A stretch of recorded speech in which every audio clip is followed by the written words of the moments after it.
Welcome to the Integrated Schools Podcast. I'm Andrew, a white dad from Denver. And I'm Val, a black mom from North Carolina. And this is the 70th anniversary of Brown v. Board. Do it live. Oh my gosh. Okay, I need some context. What do you mean do it live, Andrew? Val, we did a live show. Woo!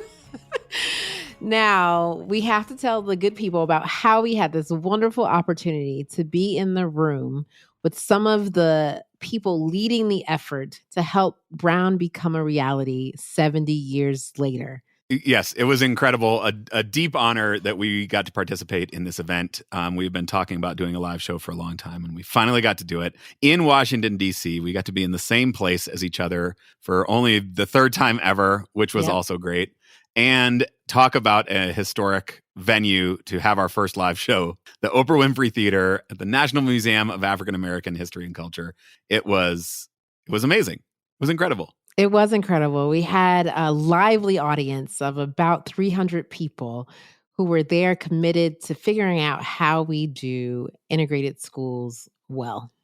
Absolutely. So this was an event put on by the Century Foundation, the National Coalition of School Diversity, and the American Institutes of Research to commemorate the 70th anniversary of Brown. They brought in leaders from across the country who are all thinking deeply about this question of what does it mean to fulfill the promise of Brown. And Val, we got to facilitate some panel discussions in the middle of the whole thing. That's right. So these wonderful people trusted you and I to bring together 3 different panels to have really meaningful conversation. And for us, it was an opportunity to engage audiences that may not have heard us at all, or those who have listened to us for years. And it was such a warm and welcoming experience. And I'm just really grateful that we had the opportunity. Me too. So we're going to listen to some of the audio from that today. We have a couple of different parts of it to share with you. The entire event is up on YouTube, and we'll include a link to that in the show notes if you want to watch the whole thing. But to kick us off, to welcome everybody to the event, the Bridges Collaborative is part of the work of the Century Foundation that's looking at, bringing together practitioners in school integration and also in housing integration and figuring out ways to support both of their work together. Listeners may remember Stefan Lallinger from an episode a while back. My best friend. He's Val's best friend and one of the leaders of that work. And Alejandra Vasquez Bauer is another leader of the Bridges Collaborative work. And they kicked us off for the evening to kind of set the context, and they were great. So do we get a chance to take the people into the auditorium with us right now? Absolutely. So let's go into the auditorium and take a listen to Stefan and Alejandra.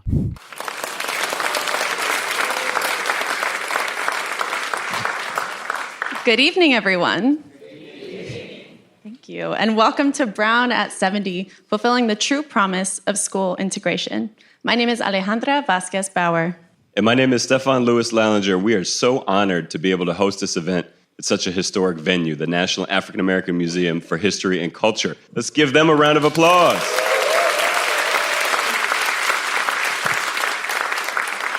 We want to thank our partners and co-hosts, the National Coalition on School Diversity and the American Institutes for Research, as well as our many sponsors for their generous support.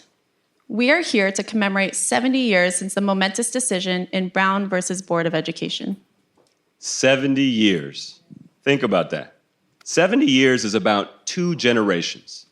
And one of the things that we want you to think about is how much progress can be made in the span of 70 years. Think about your own family. How much has it changed in the last 2 generations? At the same time, some dimensions of progress can also feel painfully slow. Many of our battles for justice today feel far too eerily similar of those from 1954. Our work remains unfinished. So we're here tonight to grapple with that duality. What has been won in 70 years and what has not? 2 generations ago, in my family, my grandfather, Lewis L. Redding, stood not 2 miles from this place right here at the Supreme Court and argued Brown versus Board of Education alongside Thurgood Marshall 70 years ago. I also want to point out that 2 of his 3 daughters, my aunt, the Reverend J.B. Redding, and my mother, Dr. Rupa Redding Lallinger, are here today. Mom and Aunt J.B., where are you? Right there.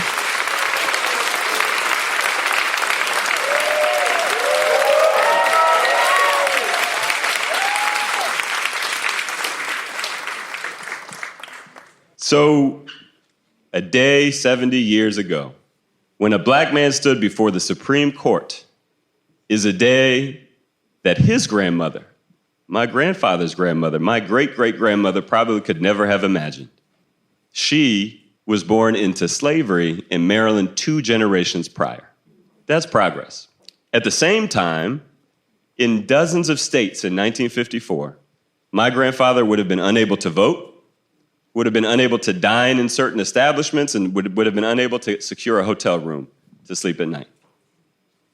In my family, 2 generations ago, my abuelitos Consuelo and Remigio got on a train from Jalisco, Mexico, and came to the Central Coast of California to work in the lemon and avocado fields. They dreamt of a fulfilling life, not just for themselves, but for their children and their grandchildren and all other Mexican children who at the time were learning in segregated classrooms. They coincidentally arrived just after the decision of Mendez versus Westminster, which desegregated 4 California school districts and led to California becoming the first state to officially desegregate. And it was in that context that my mother and her siblings first enrolled in school. Progress. And yet, 2 generations later, California schools continue to be highly segregated. Those very towns where my grandparents settled are now unaffordable to most immigrant families, especially those that continue to work in the fields. Would Consuelo and Remigio have thought that their dream would remain this far from reach? That's why Alejandra and I stand before you here today, because of our progress and our unfinished business. Since Brown, our nation's school children collectively are more diverse than ever. A full 55% of America's K-12 students are students of color. And yet, at the same time, our schools are as segregated as they were in the late 1960s. At the Century Foundation, we have the privilege of running the Bridges Collaborative, a network of school districts and housing organizations that are making sure that our neighborhoods and classrooms reflect the diversity of our country. Our members are on the ground doing the hard work, and many of them are here today. They are in places like North Carolina, Seattle, and Tucson, doing things like rethinking school zone boundaries, working to remove bias baked into curriculum, and fighting anti-DEI and anti-immigrant rhetoric that instills fear and threatens the safety of our students.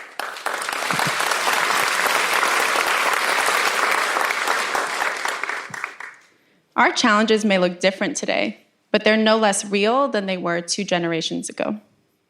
That's why nights like tonight are so important, for us to come together, to learn from each other, and to collectively deliver on the promise of equity in education for all. Tonight, we encourage you to reflect on 2 generations of progress and unrealized potential. We hope you leave this remarkable museum, which is itself a testament to that duality, with a renewed commitment to finishing the work of Brown versus Board and brimming with hope for the future. You know, about 3 months ago, my daughter Zoe, who's 4 and a half, did her Black History Month project on her great-grandfather, my grandfather, Lewis Redding. Couldn't have been prouder. And my wife deserves a lot of credit for that project. When Zoe went to school the next day to present her project to her class, Zoe explained all of the things that her great-grandfather did. And as Zoe looked out, she looked out to a sea of faces as diverse as our country, as diverse as this crowd, in fact.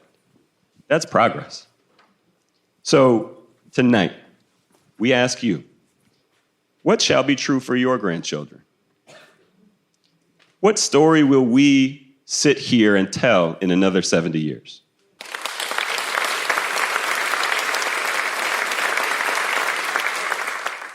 So that was the context. We've come so far, and there is still so much work to do. And that really became a theme that kind of ran throughout the entire event.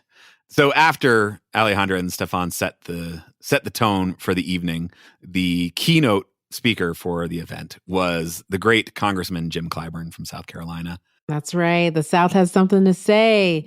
My favorite part is that Congressman Clyburn had some notes prepared for him, and he kindly and gently said, I appreciate whoever put these together for me, but I am not using them tonight. And when he did that, I knew that he was going to go into the most remarkable storytelling and context setting that you could possibly imagine, because he lived these moments that we're talking about now. Yeah, 10 plus minutes just off the top of his head in incredible detail. He, remembers the people that were part of the cases that then eventually became part of Brown. He's been there for the whole thing. And it was truly an honor to get to hear him talk about it. And so we'll take a listen to that now. And he was introduced by the Century Foundation president, Mark Zuckerman. I want you all to be as excited as we were listening. All right. Hit play. Most of us know that early in his career, Congressman Clyburn was a school teacher for a few years. I'm here to tell you tonight that the congressman has never quit teaching. He just kept making his classroom bigger to include all of us, and we are truly blessed for that. Congressman, you teach us every day to revere our history, to follow our conscience, to take risks, to turn setbacks into comebacks, to stand up and fight for our civil rights, to build powerful alliances to make progress like you have done all your life. And most of all, to treasure one's dearest friends and family, like your 60-year friendship with John Lewis and your remarkable family, a number of them who are here tonight. Let's have them stand and recognize your family tonight.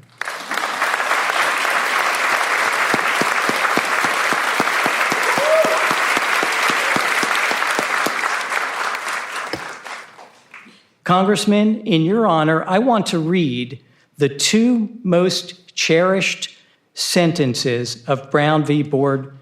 We conclude that in the field of public education, the doctrine of separate but equal has no place. Separate education facilities are inherently unequal.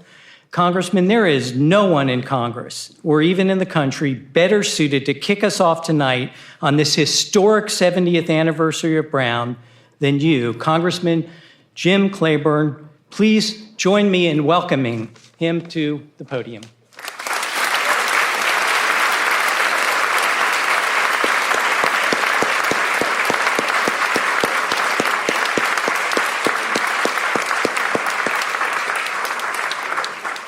Thank you very much. Thank you, Mark. Thank you so much for introducing and presenting me here this evening. Now, my staff has done good work on researching the lead up to Brown v. Board of Education, and it's good work. But somebody apologize to them for me, because I'm not going to use it. I grew up in the little town of Sumter, South Carolina. And if all goes well, come July 21st, I'm going to celebrate the 45th anniversary of my 39th birthday.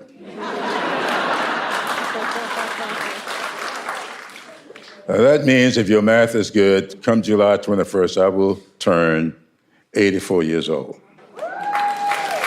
Now, that means 70 years ago, I was about to turn 14 on May 17, 1954, when this decision was handed down. Like many of you, I can remember exactly where I was when I got the news.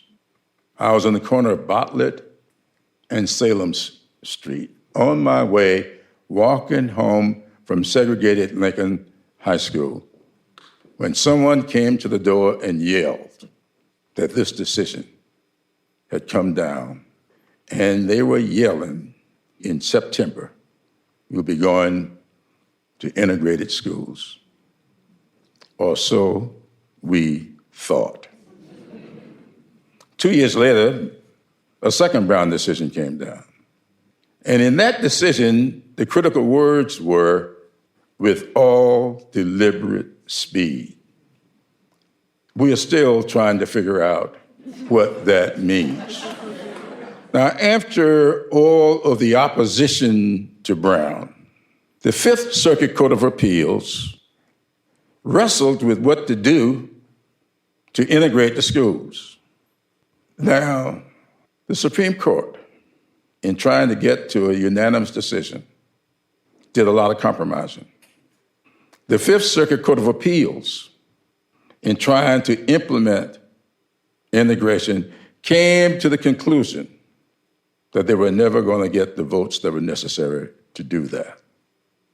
In minor wisdom, one of the judges on that court came up with the idea of moving forward using the term desegregation. So if you go through all of the cases, you will see that the United States of America to this day has not made a commitment to integrate schools. We have desegregated many schools, but we've never committed ourselves to integrate the schools. So the battle still goes. In fact, my father had a saying that he was fond of repeating all the time. He would say to me, son, where there is a will, there's a way. And I point that out tonight because we are still trying to develop the will to integrate our schools, the will of building equity and equality in our system. And I don't know when or how we're going to get there. This I know. Brown v. Board of Education, as many of you know, was one of 5 cases. The original case was Briggs v. Elliott. Well, I should really correct that since Mark has already said I'm at heart a teacher. The first case was Pearson v. Elliott. Levi Pearson, a gentleman farmer in Clarendon County, brought the first lawsuit. And when they got into discovery, they found out that Levi Pearson's farm was situated, most of it, in the school district. But the house he lived in was not inside the school district. And therefore, the case got thrown out. And the lawyers had to start over. And they found a gentleman, Harry Briggs, his wife, Eliza Briggs, both of whom I knew very well. Harry Briggs worked at a local filling station making $22 a week. Eliza was a child lady at a local motel making $18 a week. They wanted something better for their children. 2 unlettered people wanted something better for their children. They didn't ask to integrate schools. Many of you may recall, all they asked was, give us a school bus. Our children are walking 7 miles to school every morning, 7 miles back home in the afternoon, and the white kids are driving past them on the road in school buses. They didn't ask for school buses. They wanted one school bus. And they even told the school board, give us the bus, we put the gas in it. And they were denied. And the superintendent said to them, you do not pay enough taxes for us to waste money on the school bus. That was the original case. But the case was folded in with Davis from Virginia, Bolton from Washington, D.C., Belton v. Gebhardt from Delaware, and Brown from Kansas. Now, the big challenge at the time for the lawyers was the fact that John W. Davis, who was the lawyer for the segregationists, defended all of these states by saying they are not arguing the law, because the law was already determined in Plessy versus Ferguson, separate but equal. That was the law. So John W. Davis' position was, this is the law. So they're not arguing the law, they are challenging a way of life. In fact, when the Briggs case was decided, It was about 3-judge panel, and the Briggs case was 3-2 to maintain the way of life. A dissenting opinion written by J. Waiters Waring, the great-grandson of a Confederate general, a native of Charleston, South Carolina. Everybody expected him to maintain the way of life. But while sitting as a federal judge, something happened to a gentleman who had just been discharged from the Army, got on a bus to go home, and stopped in the little town of the county of Lexington, Leesville, Batesburg, Leesville. And when he stopped there, he wanted to use the restroom and was denied. He was in his uniform, all of his ribbons covering most of his chest. And not only was he denied, but a deputy sheriff jerked him off the bus, beat him with his billy club, and took the billy club and punched his eyes out. Harry Truman heard about that. That's what made Harry Truman write the executive order to integrate the armed services. J. Waiters Waring sat as a judge on the case, and the deputy sheriff was declared by the jury to be innocent. Waiters Waring, sitting on that case, had a transformation, a Saul to Paul transformation.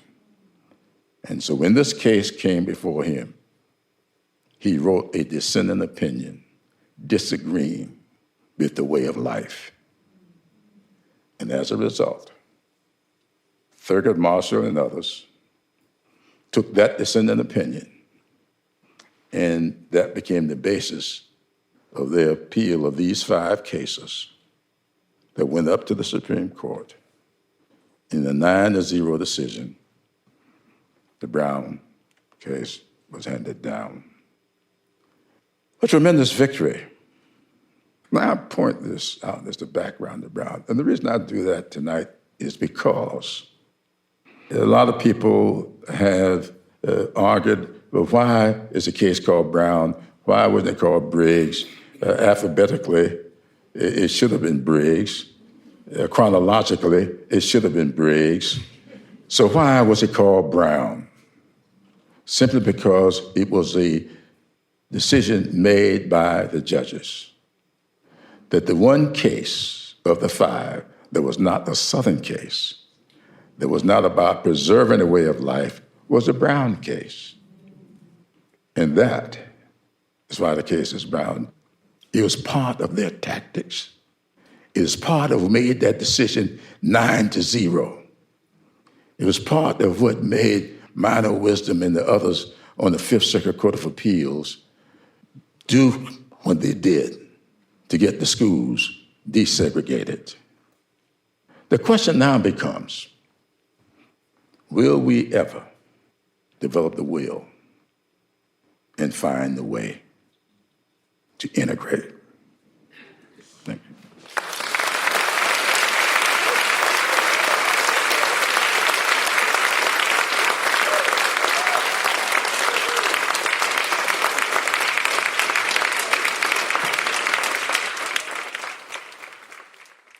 I'm so excited hearing that again. And if I can be honest, I'm also excited that he didn't leave when it was our turn to talk. That's right. Yeah. Yeah. And his whole family. I mean, there was like the whole front row was him and his family. It was incredible. Yeah. His grasp of all the details still, all these years later, you can tell that it is a case and a history and a story that is important to him and that he carries with him. And definitely raised the stakes for us, I feel. That's right.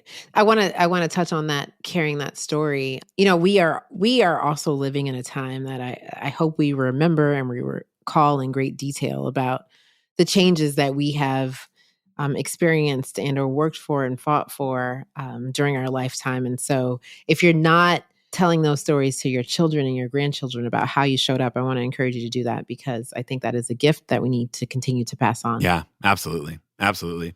You know, at this point of the evening, Andrew and I have been in the green room preparing and meeting the guests. And I can speak for myself getting really nervous about this opportunity, but we could tell right away that the audience was going to be receptive to our conversation. How are you feeling before going on stage? I definitely was nervous. I mean, I was nervous for the whole so nervous. 3 weeks leading up to it. So I knew he was nervous. I just asked him, but he was definitely nervous. Yes, I was nervous. It felt like there was a big responsibility, and not having the beauty of editing to have to do it live in real time felt like right. Like the pressure was on. And there's so many people in the audience and on stage with us whose work I have admired, whose work has shaped me, who's impacted me in so many ways, and so felt like a real responsibility to do the best job that we could. Absolutely.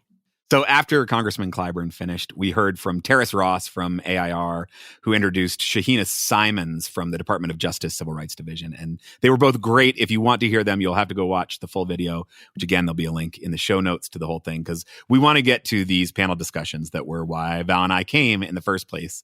3 really meaty conversations that we did our best to squeeze into about 15 minutes each. Yeah. The opportunity to hear directly from leaders in the field grapple with some of these questions that we grapple with on the podcast gave us the opportunity to hear the different ways in which people are trying to solve these problems. And so Andrew and I, our offering is to model how to engage in these conversations across difference. And it's nice to hear the many different ways in which our panelists are aiming to make sure that we are still moving in the right direction. Yeah, incredible people. We will put a link to all of their bios in the show notes. You should definitely go check them out. Some of the names you may be familiar with. We did not spend any time doing bios during the event because we wanted to get into the conversation, but they are all worth checking out. They all have done incredible work. And so to be in conversation with all of them was really an honor. And then to really dig into these 3 really nuanced conversations, which, we tried to do here every week. But the first panel, the question we were grappling with, how do we reckon with the deficit language of the Brown decision and approaches to integration that harmed Black communities? Our second panel, the question that we grappled with was, what should integration look like in our increasingly diverse society, and how can we cultivate multiracial, cross-class coalitions to advance integration? And then the final panel, how do we move away from either-or framing, pitting increased school resources against greater integration, and instead work towards a future where both are the reality? And so you can imagine each one of those questions could be several episodes, and certainly, one full episode each. But we're going to play them all for you right now. We squeezed them into about 15 minutes each, and had great panelists to help get right into the meat of that. And there were other questions that we wanted to ask, and so we're hopeful that panelists will join us on a future episode. Yeah. So the format, we had a framing statement read by somebody connected to the work, and then the panelists came out and we had the conversation. So we're going to turn it over now, take a listen to Gina Cerchino, who leads the National Coalition for School Diversity, who's been a longtime inspiration to me. And she has been behind a lot of really important work that NCSD has done. And so she introduced us and then read that first statement. And let's take a listen to it. I really admire Gina. Let's hear.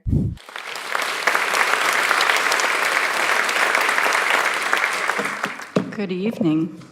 It is so wonderful to see you all in person. Whether you know it or not, tonight you are surrounded by greatness. Take a moment to really take that in. This auditorium is filled with so many people who have provided critical support to me through the years. I want to express my gratitude to you. If you find yourself surrounded by some of your people as well, tonight's a great time to let that be known.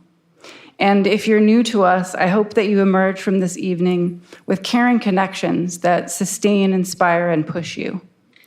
It is not uncommon to feel alone in this work, but the people in this room can mitigate that. Call on them when you need them.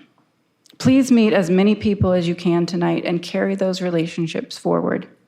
My name is Gina Cerchino, and I serve as the National Coalition on School Diversity's director. NCSD is a cross-sector network of civil rights organizations, university-based research centers, and state and local coalitions working to expand support for school integration. NCSD serves as the main hub of the school integration movement, and we happen to be celebrating our 15th year this year.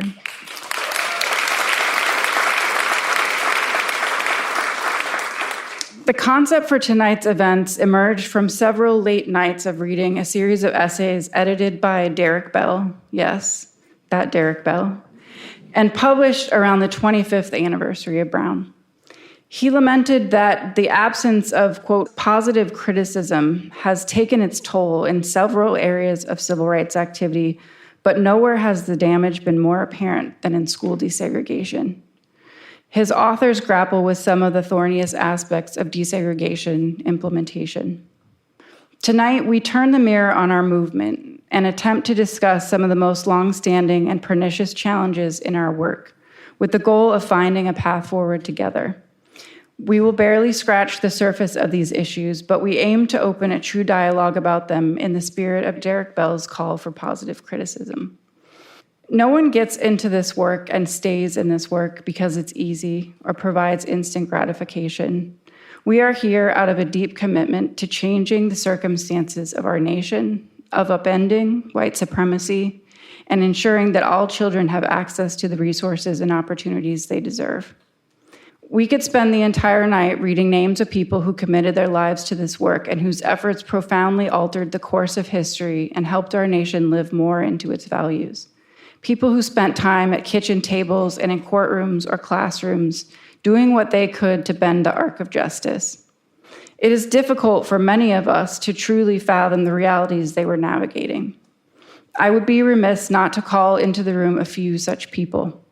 Nathan Margold, Charles Hamilton Houston, Pauli Murray, Thurgood Marshall, Barbara Johns, Julius Rosenwald, Horace Tate, Daisy Bates. We honor them by assuming responsibility for carrying this sacred work forward. And we commit ourselves to taking the time to study the foundation they laid, even when we ultimately choose to take a different path than they did. Tonight, you'll hear from some of the leading voices in our movement. Some will be more familiar to you than others, but all our guests are making important contributions to this work, as are you. We will be joined shortly by Andrew Lefkowitz and Val Brown, co-hosts of the Integrated Schools podcast. Integrated Schools has been an NCSD member and trusted collaborator for many years, and we're excited to bring their signature podcast to you this evening.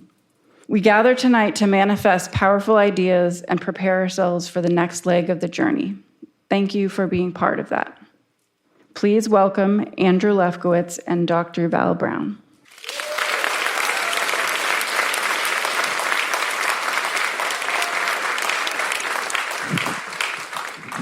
Thank you, Gina. I'm Andrew, a white dad from Denver. And I'm Val, a black mom from North Carolina. Thank you. Thank you. Yes, we are honored to host these panels on the 70th anniversary Brown v. Board, fulfilling the true promise of school integration. That's right. And this is not our first time co-hosting. We're honored to co-host the Integrated Schools podcast. And we're very excited to be here with you all tonight. So thank you for giving us your time and attention. We share our identities because we think it's important for our audience to know our positionalities and know that we're going to come at this in a very nuanced way. That's right. Yeah, on the podcast, we strive to have nuanced conversations about race, parenting, and the persistent segregation of our schools. Now, normally we have 1 to 2 guests, and we can have a leisure conversation to learn who they are and why this work matters. Tonight, we have several guests, so please grant us some grace as we dive right in.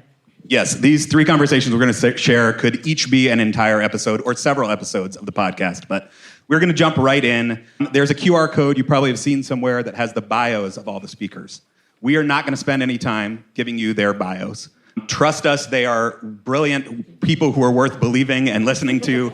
We mean them no disrespect by not telling you all of their qualifications, but we want to get right into the conversation. And we have also all agreed to use each other's first names to try to keep it more conversational. Also, no disrespect intended there. That's right. And Andrew and I have been dreaming about a live show for a long time, and I know his mom is out here in the audience, so we'd like to say, we'd like to say, Mama, we made it. Yes. Here we are. So, with that, Gina, I think we're ready to set the context for this first panel. Okay. In Brown, the Supreme Court ruled that, quote, separately is inherently unequal. That even if physical facilities and other tangible factors are made equal, the very fact of segregation is a violation of the 14th Amendment. To reach this conclusion, the court relied on specific aspects of the social science research submitted by the plaintiffs. Focusing on the research showing harm to Black students, the court found that, quote, to separate Black students from others of similar age and qualifications solely because of their race generates a feeling of inferiority as to their status in the community that may affect their hearts and minds in a way unlikely ever to be undone, end quote. However, the court was also presented with social science evidence on the negative effects of segregation on white children. In an appendix to the appellant's brief, social scientists wrote that white children suffered, quote, confusion, conflict, and moral cynicism as a consequence of being taught the moral, religious, and democratic principles of the brotherhood of man and the importance of justice and fair play by the same persons and institutions who, in their support of racial segregation and related practices, seem to be acting in a prejudiced and discriminatory manner, end quote. To what extent did the court's focus on the detrimental effects of segregation on Black children create an impression of Black educational spaces as intrinsically inferior, which, particularly in light of massive resistance to desegregation, led to the elimination of those spaces as the main remedy? As scholars like Vanessa Siddle-Walker and Leslie Fenwick have pointed out, many Black educational spaces were, in fact, thriving with strong pedagogy, exceptionally well-educated and credentialed teachers, and a supportive network of care. Many of those teachers and educational spaces were a casualty of the way we went about desegregation. To be clear, it was not Brown, but massive resistance to the implementation of Brown and the continued need to work within the legal constraints that led to many of these outcomes. Tonight, however, we hope to squarely reflect on those issues, acknowledging that hindsight is 20/20.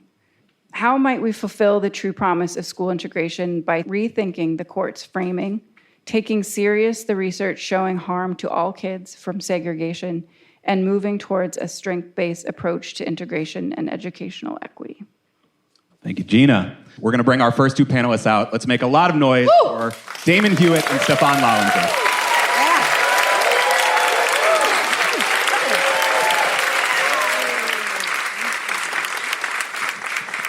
Right. Here we go. So, Stefan, you mentioned earlier that your grandfather, Lewis Redding, was one of the lawyers who argued the Brown case. You now, 70 years later, teach a class to grad students at American University, and you have them read the decision. It's relatively short. It's not very dense legalese. It's pretty accessible. Tell us about your understanding of the decision and then your students' reaction to it and sort of how that broadly reflects our cultural understanding of the decision. Sure. So we know at the time the decision was rendered that it was obviously highly controversial, right? In some parts, there was jubilation. People saw the decision as the nation finally living out its highest ideals. As the congressman mentioned, people thought they were attending integrated schools in the fall. And in other parts of the country, particularly in parts of the South, there was vicious opposition to the decision. Now, what's interesting is we think about how it's evolved in the public consciousness. You know, you might say that Brown's reputation is aged like fine wine, right? Folks generally are not opposed to Brown. In fact, folks support it. If we got 10 politicians on the stage and asked them what was the best Supreme Court decision ever rendered, and many of them, probably 9 out of 10, would say Brown versus Board of Education. But that stands in stark contrast to the segregated nature of our schools. And so there's questions about what does that commitment actually mean? What does that favorability of Brown actually mean? In any case, it's a unanimous decision. Many people think of it as unimpeachable. And so you'd expect when I assign the case to my students that they would all have really favorable opinions of Brown. And by the way, a lot of people think that they've read the decision and they actually haven't. So I encourage folks to actually go read it. It's not very long. And in the class after I assigned the decision, there are overwhelmingly very negative reactions to the text, not the verdict, right? Not the symbolism, the idea that segregation is illegal, but the words that are actually in the text. And the piece that I think rankles students the most, they feel there's an assumption baked into the decision that there is something about Black students and all Black spaces that on its own is inferior, that can't be redeemed without the presence of white people. And that is something for my graduate students that is unacceptable, and they can't live with that. And there's one paragraph in particular that rankles students. I'll read it really quickly. Segregation of white and colored children in public schools has a detrimental effect upon the colored children. The impact is greater when it has the sanction of the law, for the policy of separating the races is usually interpreted as denoting the inferiority of the Negro group. A sense of inferiority affects the motivation of a child to learn. Segregation with the sanction of law, therefore, has a tendency to retard the educational and mental development of Negro children and to deprive them of some of the benefits they would receive in a racially integrated school system. That paragraph always comes up in the class after I assign Brown. I'm one of the people who had not read it closely until recently, and so in hearing that, I am upset. I understand a little bit more about where we are. And so, Damon, this question is for you. You have been deeply involved in civil rights work as an attorney for a while. I want you to talk to us a little bit about how that language continues to reverberate through the legal system and how that deficit language continues to harm Black communities. Sure. Well, thanks for having me. What we've seen over decades is that assumption of inferiority actually perpetuating throughout the jurisprudence, throughout this lived experience of Black students and parents, and throughout the thinking, sadly, consciously or subconsciously, of many school leaders. Practically what we've seen is I've litigated a number of school desegregation cases, as many of you in the audience have as well. We see the majority of Black schools being shut down. We see their facilities being called into question. Never really enforcing plessy, not really making separate, frankly, equal. And I can't tell you how many times Black parents would say, Attorney Hewitt, we just want what those other kids have, what the white kids have, right? And so I think the sense of inferiority actually has also allowed this really twisted logic of narrative. A Supreme Court justice wrote this, I'm going to paraphrase, it's not exact. It never ceases to amaze me how courts can assume that something that is predominantly Black must somehow be inferior. That sounds like a Black nationalist statement, but that was Clarence Thomas. Gasp! I am no Clarence Thomas apologist. He twisted the logic of Brown, right? He twisted that logic and said efforts to further do the work that Congressman Clyburn said wasn't done, the integration of schools, that somehow claimed that Black students were inferior. And so being stuck in that paradigm of inferiority without really understanding Newton's third law of motion, for every force is an equal and opposite force. You cannot have underprivilege without overprivilege, right? You have to balance that equation, right? And so I think that's what the courts have failed to do. Yes, absolutely. Gina mentioned Derek Bell. In Silent Covenants, he reconceives of a different version of the Brown decision. And he writes as this sort of imaginary court, I think pushing back on some of that language you mentioned, Stefan. He says, quote, "We suggest that segregation perpetuates the sense of white children, that their privileged status as whites is deserved rather than bestowed by law and tradition. We hold that racial segregation afflicts white children with a lifelong mental and emotional handicap that is as destructive to whites as the required strictures of segregation are to Negroes." Damon, I know you have also publicly wondered about a different version of Brown, one that added a white plaintiff. And setting aside the legal challenges of pulling something like that off, what might have been different in both the potential remedies that would come from a case like that, but also in kind of the broader cultural understanding of the case? Putting me on full blast, man. That's right. So, hey man, you said it. I've never taught in law school, seriously, I was an adjunct, but you got to think big, right? Outside the box, right? As our litigators do, right? So, I thought about, really difficult to do at the time, right? But I thought about when the NAACP decided to bring the head-on attack on segregated, on de jure education, on America's caste system, what if there were not just one, but a class of white plaintiffs? Not sure who those people would be, but what if there were? Because you think about the theories of equal protection, there is the fact of racial classification being a violation. Then there's the anti-subordination or anti-subjugation line of thinking, which I think was kind of part of the heart of Brown, but I wonder if there was a notion that there was a harm that was far-reaching, far and wide, and therefore the remedy would also have to be far and wide and involve everyone who was involved. Even if it was a black-white binary, involve everyone who was involved. Then we would not maybe have seen the same types of mechanics and remedies that we saw that was so restrictive and that was so destructive to Black communities. We'll take it. Stefan, you've written about the power of your Black church, the impact of your wife being a member of Alpha Kappa Alpha Sorority Incorporated, and the value of HBCUs. I was in town early enough today to visit the historic Dunbar High School as well and see the beauty in that community there. So can you help us understand the difference between intentionally created culturally affirming spaces and what we often see in segregated schools today? Absolutely, and I think we live in a day and age where nuanced conversation doesn't happen too often, doesn't happen enough, right? And I would make 3 points on this. The first point is uplifting spaces of affinity have always been important to racial, ethnic, religious, cultural minorities in this country. They've been critical. They've been life-saving for some folk, right? And so for the second-generation Chinese-American student who goes to Mandarin language school on Saturday, or the Muslim-American student who goes to mosque on Friday, or the young black child who goes to church on Sunday, when they show up at the schoolhouse door on Monday, they're better off. They're not worse off. They come with a sense of self. They're strong. They're ready to engage with people who are different than they are. And we see attacks on that concept today, people labeling that as segregation, and that's not segregation. What segregation is, this is my second point, and this is thanks to the research of folks like Sean Reardon and Owens, who I believe are in the audience today. The research shows us why racial segregation in K-12 education is so pernicious. Is because what it does is it tends to concentrate mostly Black and Latino students in high poverty schools. And we know what we do to high poverty schools in this country. We give them less resources. We send less experienced teachers their way. We give them less opportunities to access advanced courses.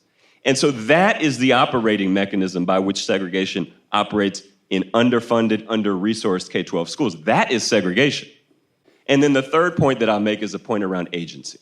So my family chose to go to the church that we went to growing up because we saw something there that we wanted to go to. My wife chose to become an AKA. Well, they chose her too. But the young Black child in Detroit who attends a school where 99% of his classmates come from poverty, where 95% of his classmates don't read proficiently, where all the teachers he's ever had are in their first or in their second year, he didn't choose to go to that school. We chose that school for him, and we chose to under-resource and underfund the school. And I think that is the difference, and we don't have enough nuanced conversation around this versus that. They're completely different. Yeah, give it up for that. Those are sort of the issues. I want us to just, for the couple of minutes we have left here, imagine a new way forward. One that's not based in this deficit mindset, one that acknowledges the ways that all of our kids, but also our democracy, is harmed by segregation and moves away from this deficit mindset. What might that look like? Well, I think what it looks like is what a lot of us are fighting for. It looks like a school district and a school where you don't have bubbles within bubbles, where you don't have this side of the county, that side of the county, or special programs within the school that others can't access. Now, I know that's controversial because it cuts against a lot of the mechanisms that we know that we've used, that we've leveraged, right? Even in our magnet schools or magnet programs within schools, right? But I believe in the notion that there are no throwaway kids, right? I believe in the notion that not every child is going to achieve to the same degree, but every child has potential until we tell them they don't, until we retard that potential. I believe that all the things that we fight for are not wishes and hopes for the future, but it's a future that we deserve. And so we have to act like we know. You know, I think every child should have an IEP, whether you have special needs, gifted and talented or not, because we should be uniquely invested in that child's success. Now, of course, that costs money. Of course, that's expensive. Of course, my mother, who taught for 42 years in Jefferson Parish, Louisiana, had to go on strike at least once, should have been paid more, right? But that's where we should be placing our value, in every single child.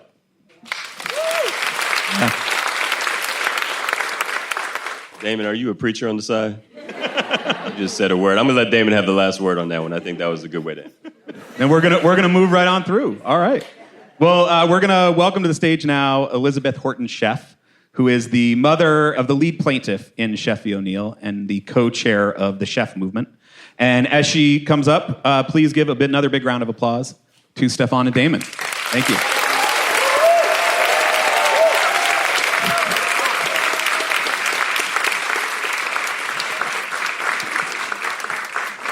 Can I just say hello?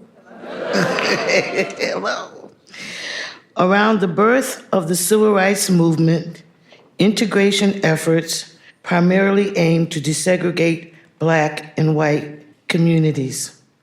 Given the legacy of slavery, the undoing of rights for Black Americans secured during Reconstruction, and the insidious effects of Jim Crow laws and segregation in the South, this was the just and appropriate focus for the framing of the implementation of Brown versus the Board of Education. But the fight for civil rights and integration has long been more than just a Black and white issue. Challenges to segregation have been brought by many groups over the course of our nation's history, from cases like Gong Lum versus Wright, in which a Chinese family led one of the first challenges to school segregation in the 1920s, to Mendez versus Westminster in 1947, which ruled that segregation of Mexican American students was unconstitutional and paved the way for many of the arguments in Brown v. Board.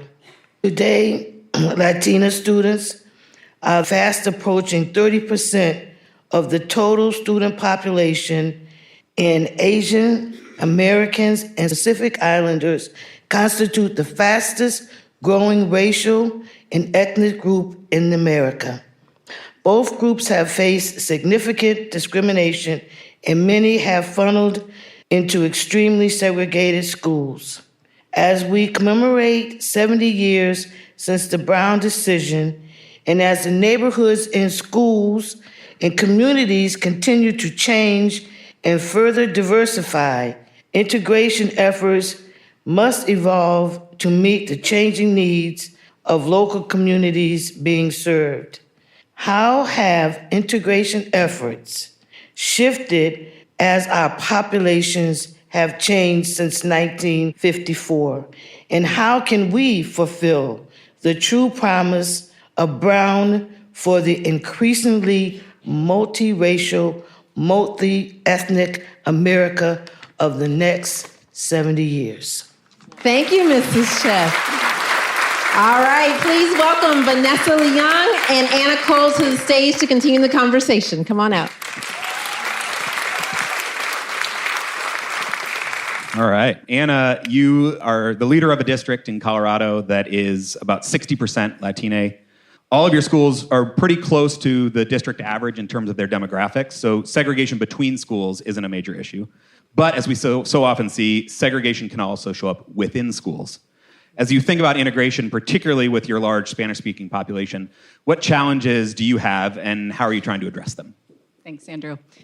You know, in our rural district, there's two things to that question, actually, I want to address. One is how segregation shows up in what looks like integrated schools, and the other are the challenges we face. And I would say our greatest challenge across our rural schools are the limits of a school system that centers whiteness, where the priorities, the interests, the linguistic skills of upper middle income white families drives school culture and decisions and choices.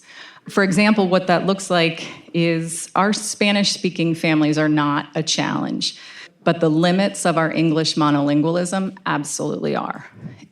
That reframing is really important because it leads us to different solutions. So when we reframe and think about the limits of whiteness, we come to solutions like language justice that challenge us as a school district to, one, commit to creating spaces where everyone can speak from the language of their heart. Two, where we acknowledge that all of us need interpretation. And then three, that we really implement technical solutions where everyone walking in a room picks up a headset if they're not multilingual or bilingual, especially monolingual English speakers. And then the other piece of that question was, you know, demographically, our schools look integrated, but within the school, and Damon mentioned this, kind of bubbles within bubbles. And we have an equity advisory council that especially our Latina students are well represented as leaders on that council. We were looking at our student belonging data, which is really important data. How do kids perceive sense of belonging in schools? And our data, when we disaggregate it for racial groups, is great. Like, it's really high. And there's not huge differences between our Latina community and our Anglo community. So I was looking at that data with some of our student leaders, and they said, well, of course we belong. We're half the school. We have our crew, we have our people. And they pushed, and they said, you're asking the wrong question. And what you should be asking is, are we included everywhere? And are we represented everywhere? Because they said, we're not there in AP classes. We're not there on student council. We're not designing the pep rally and planning prom. It's not our stories that are on the intercom every day. And they really push us to say, it's more than just integration. It's about representation. It's about inclusion. And it's even more so, it's about power and it's about agency and who gets to tell the stories. Yeah. I love that. That's great. Thank you. Vanessa, I'm going to pass this question to you. So the Coalition of Asian American Children and Families recently surveyed Asian American parents in New York City about their views on integration. Why did you decide to do that, and what did you learn? You know, I'm from a city with the most segregated public school system. And we saw the arguments against integration set up as a really simple us versus them. It was whites and Asians on one side and Black and Latino students on the other. And we really wanted to push back on that narrative. It was really important for us to push back on being used as a wedge to actually think about how we integrate our New York City public schools. We were like, we are saying no to being pitted against each other, and actually wanted to uplift and rather focus on what all of our young people, all of our parents wanted. And that was high quality, supportive, inclusive, and inspiring school environments. And what we heard from those parents and from our young people, it really was like they did not want a system that allowed selected groups to be able to hoard opportunity. They did not want a system where students had to compete in order to be able to access a well-resourced school, a high-quality school.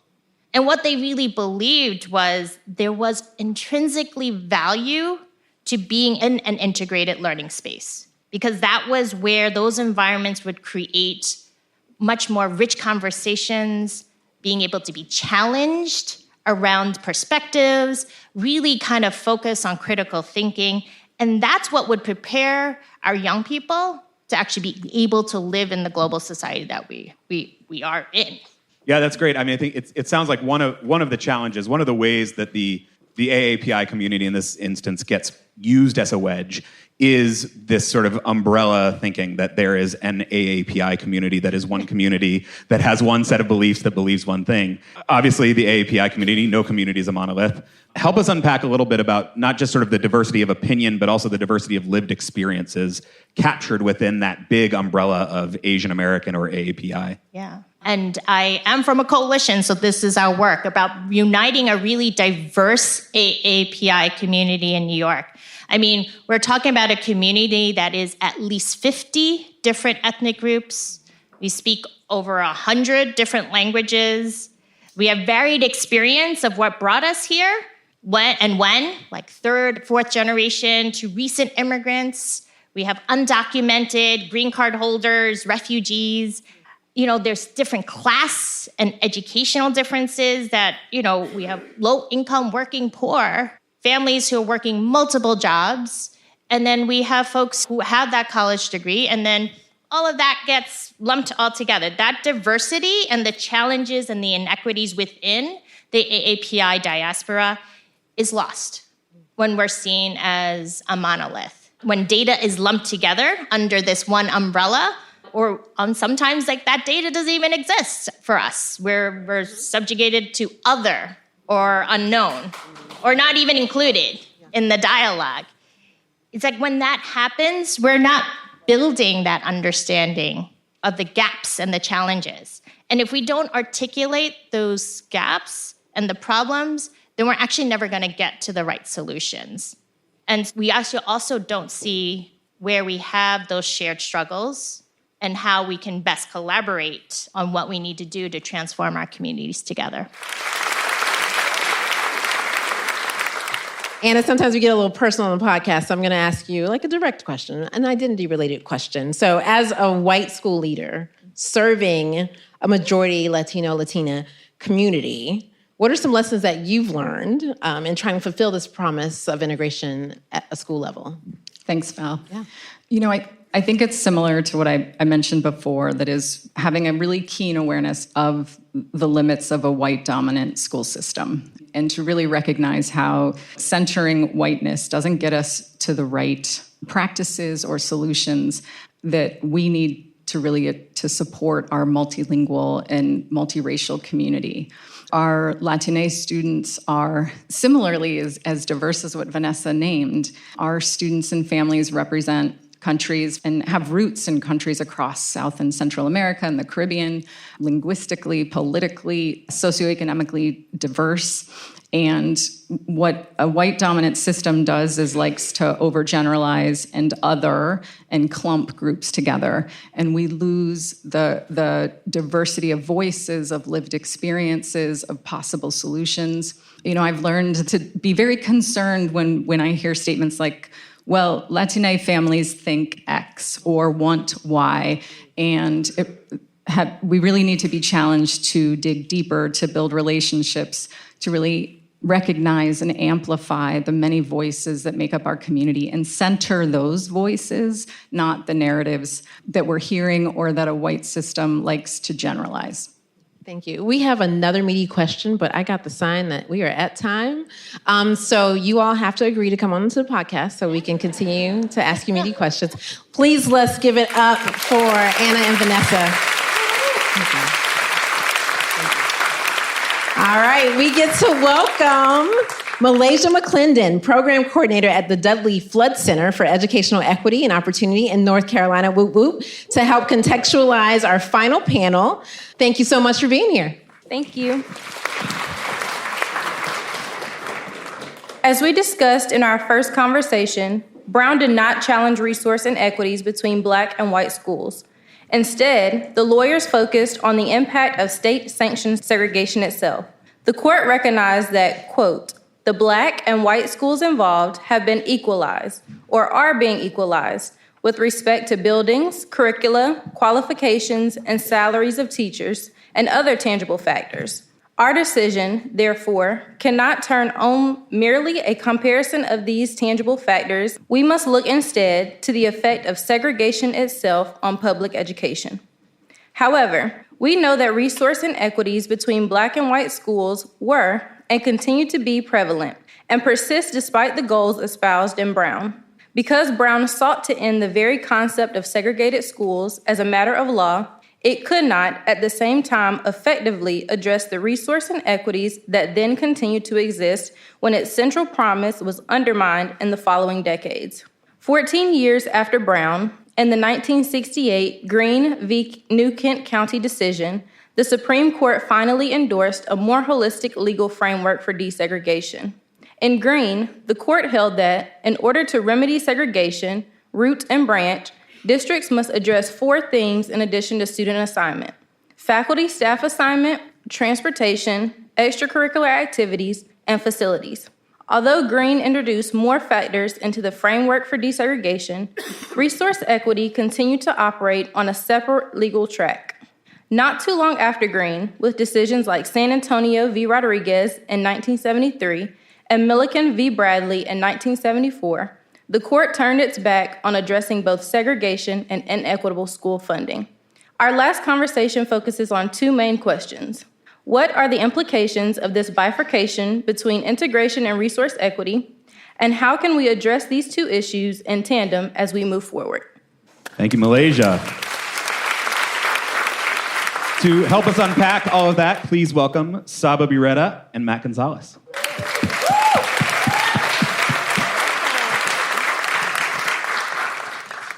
All right, Saba, starting with you, in the courts and I think also in the public's mind, school finance equity and school desegregation are 2 separate things.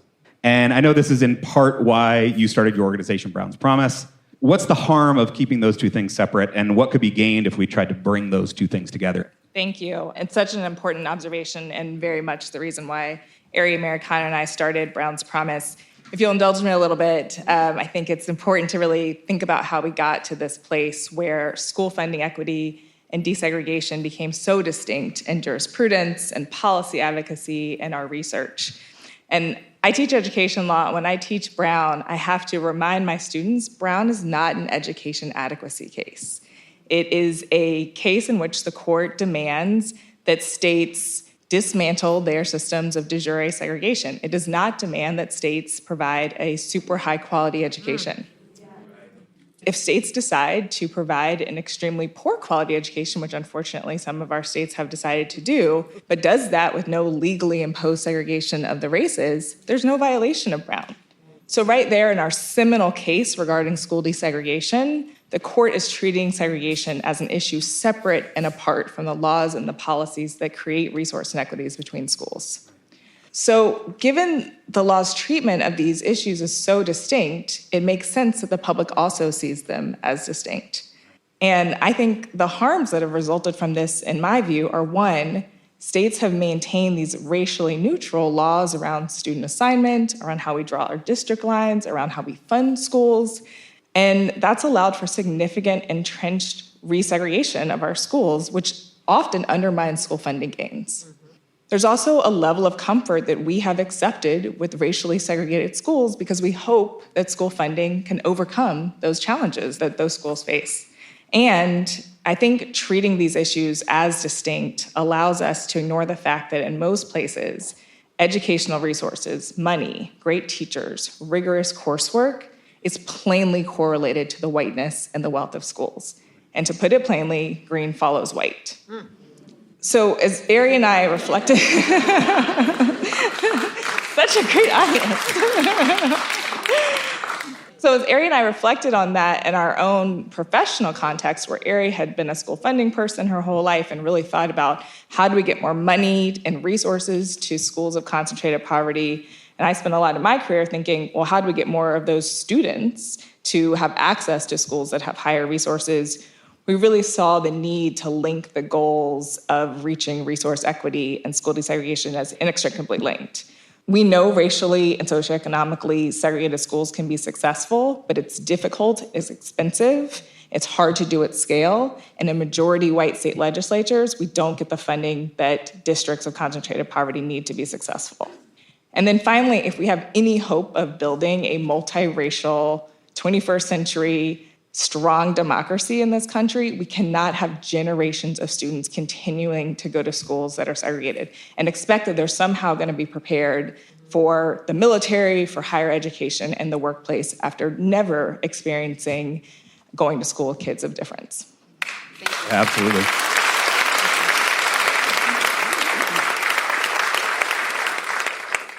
She said green follows white.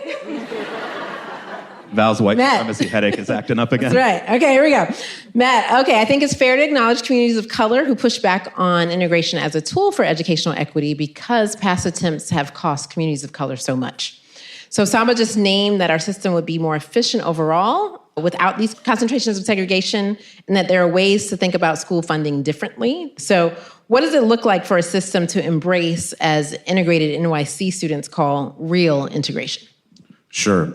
Thank you so much, y'all. I cringe at the green follows white, not because you said it, but because what it represents is so much an investment in white supremacy and capitalism, right? That I think is so dangerous and is the rotten fruits of segregation is inequitably funded schools. You know, a rotten fruit of segregation is Eurocentric curriculum, right? Is school to prison pipeline-based discipline policies, right? And so for us in New York City, we've kind of taken that green follows white tension and I think and leaned into it, right? And what does it actually mean to disrupt and dismantle that, right? And so thankfully, I got to be in partnership with young people from Integrate NYC, a grassroots student-led movement in New York City, where we started to tease that question, right? What does actually an integrated school mean, right?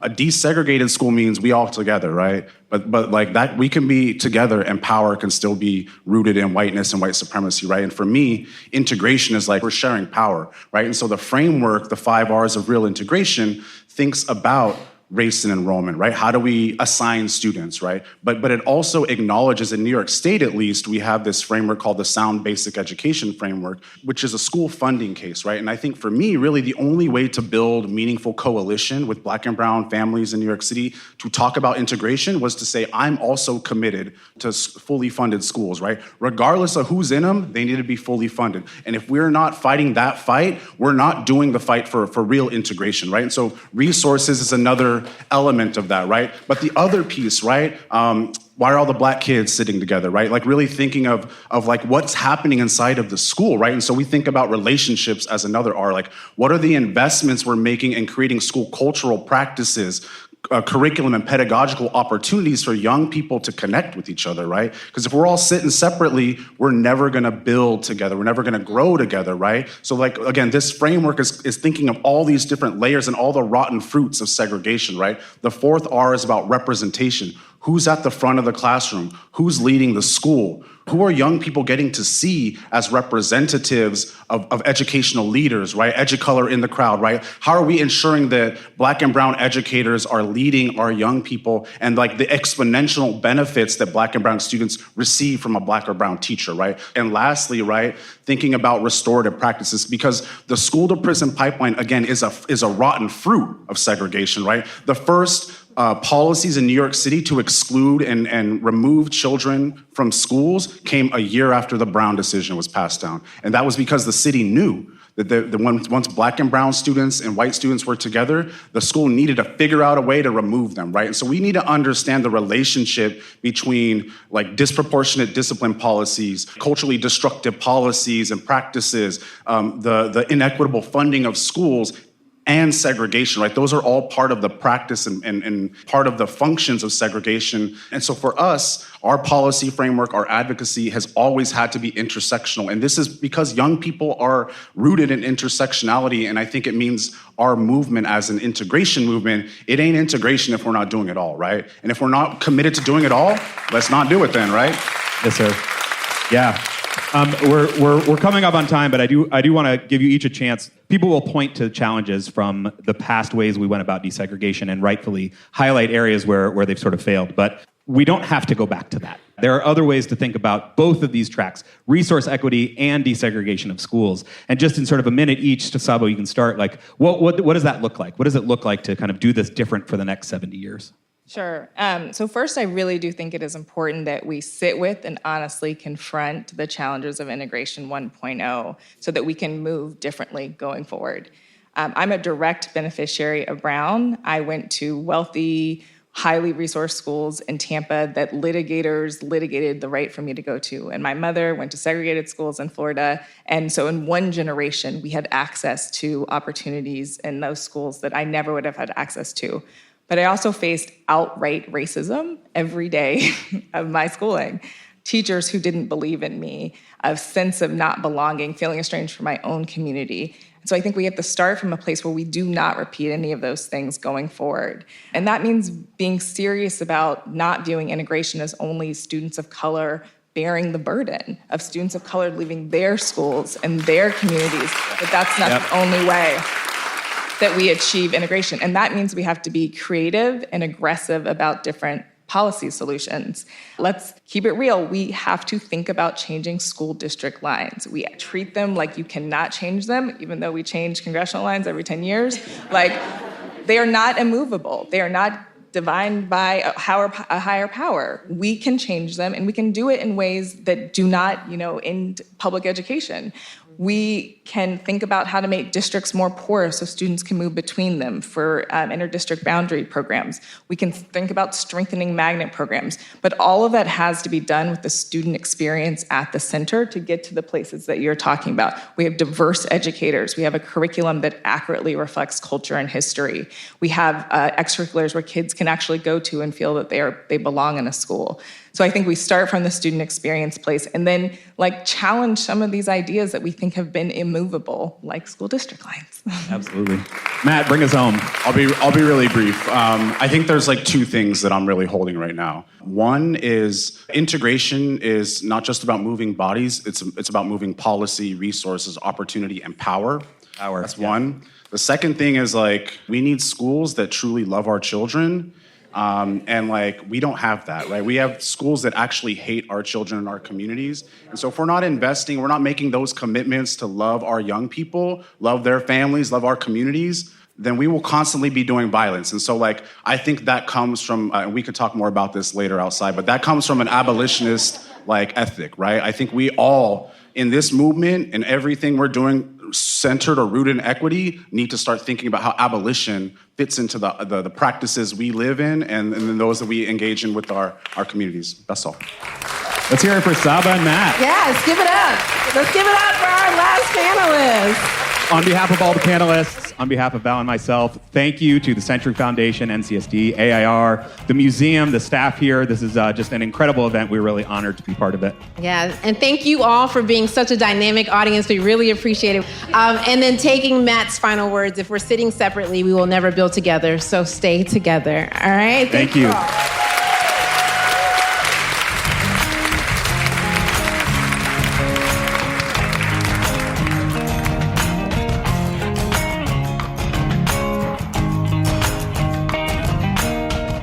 So Val, what did you think?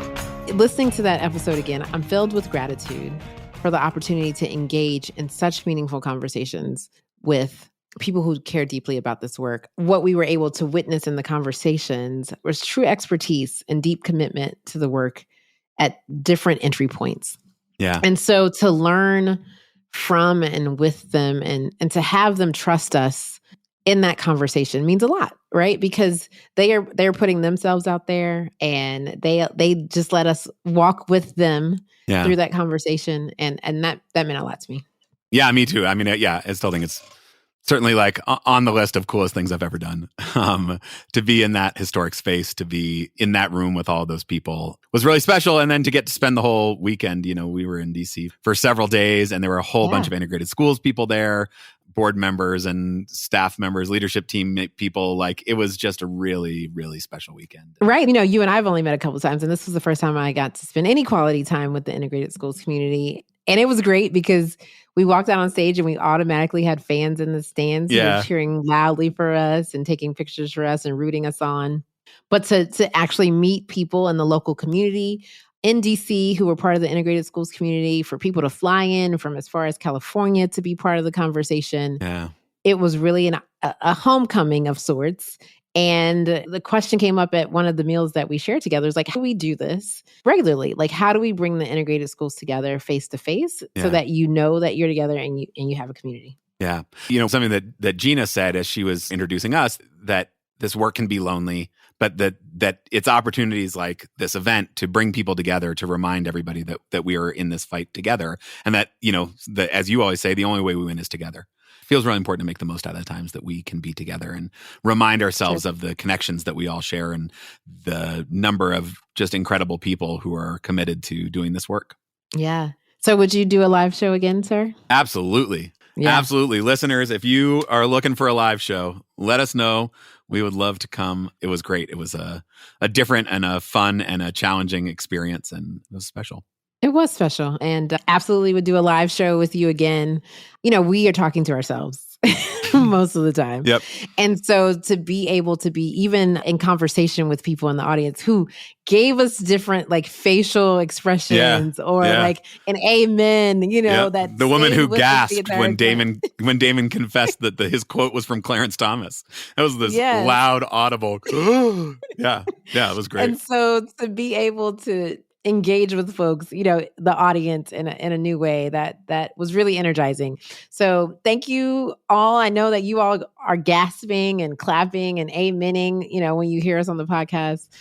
We would love to continue to hear that by calling in and giving us a voice memo so that we really know what you think about what's going on. But definitely a live show again.